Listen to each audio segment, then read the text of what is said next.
The film opens in a little girl's bedroom. She is frightened by a noise and an evil presence that emerges from her closet. It moves closer toward her and says it is her father. Just as she starts to scream, we hear a crunch and see a shot of blood splatter a nearby photograph. In a nearby home, Sadie Harper is getting ready for her first day back to school following the death of her mother Cara in a car accident. She lives with her little sister Sawyer and their therapist father Will. Sadie wears an old dress that belonged to her mother. When she gets to school, she meets with her friend Bethany, along with some other girls led by the callous and obnoxious Natalie. After Natalie makes insensitive comments, Sadie calls her a bitch, leading to Natalie shoving Sadie and spilling a drink all over the dress. Sadie cries and goes home to change. Will is visited by a disturbed man named Lester Billings, who pleads with Will to speak with him. After some hesitance, Will agrees and listens to Lester's story. He was accused of killing his children after they were telling him of an unseen entity that was haunting them, which he didn't believe them about until it was too late. Sadie shows up and puts her dress in the washing machine before getting new clothes, unaware that Lester is in the house. She hears a noise and finds her mother's art studio trashed, along with Lester's body hung from a door. Sawyer comes home just as she sees paramedics wheeling Lester out of the house. After talking to police, Will tries to talk to his daughters. Later, Sawyer tries to sleep but is spooked by her closet door opening hard. When she looks under the bed, she sees a monstrous figure growling at her, causing her to fall out of her bed and hit her lip. The Harpers later visit another therapist, Dr. Weller Lisa Gay Hamilton, to discuss their grief and trouble moving on. After Sawyer mentions what she saw, Dr. Weller tries an experiment where Sadie and Sawyer are together in the room with a red light that turns on and off. In the middle of things, Sawyer sees the monster again and wets her pants. At night, Sadie listens to a recording from the session between Will and Lester, while Sawyer wanders the halls with her night light. Sadie finds a page from a notebook in the trash. And when she scribbles over it with a pencil, she sees the same monster that has been haunting her sister. Sawyer hears a voice and rolls her night light down the hall, where she hears it get stomped. She goes to the kitchen and accuses Sadie of trying to scare her until she finds the page that Sadie was looking at. When Sadie returns to school, she asks Bethany to give her a ride to the Billings home. While it looks abandoned, with garbage everywhere, Lester's widow Rita is still living there in squalor and has lit candles everywhere.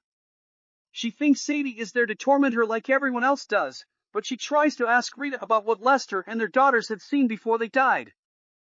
Rita says her children called it the Boogyman and that it thrives in the darkness while also tricking children by mimicking familiar voices. After thinking she sees the Boogyman, Rita fires her rifle, forcing Sadie to run back to Bethany's car. Sadie goes back home and gets annoyed with Sawyer talking about the Boogyman. She shuts the door and hears a knocking, but when she goes to tell Sawyer off again, the door breaks open and something appears to force its way down Sadie's throat. She wakes up in her bed as if it was a nightmare, but she coughs profusely. She walks out of her room and sees Sawyer talking to her as if they both have seen the same thing.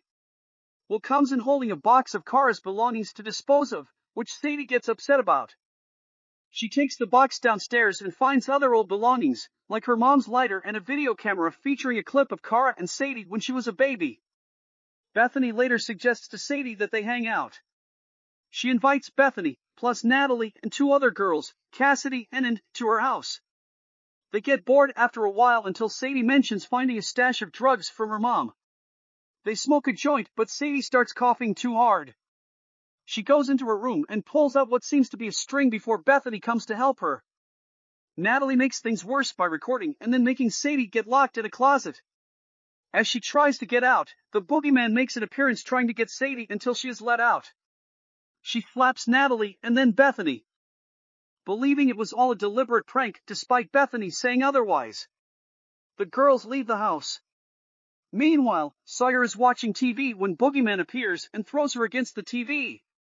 Sadie and will take Sawyer to the hospital, where Sadie resolves to finally put an end to the Boogeyman after being contacted by Rita. She returns to the Billings house after Rita says that she has found a way to kill the monster. However, she attacks Sawyer and uses her as bait to lure the Boogeyman out. Sure enough, Boogeyman emerges and steps across one of Rita's traps that fire shotguns at his face. Unfortunately, he is still alive and rips Rita in half before trying to go after Sadie. She manages to get out of the house, but when she hears from Will bringing Sawyer home, she also realizes Boogyman is going to find them there. Sadie then hears what sounds like Boogyman grabbing Will and Sawyer. Sadie runs back home and manages to find Sawyer. They bring Christmas lights into the basement to try and find Will.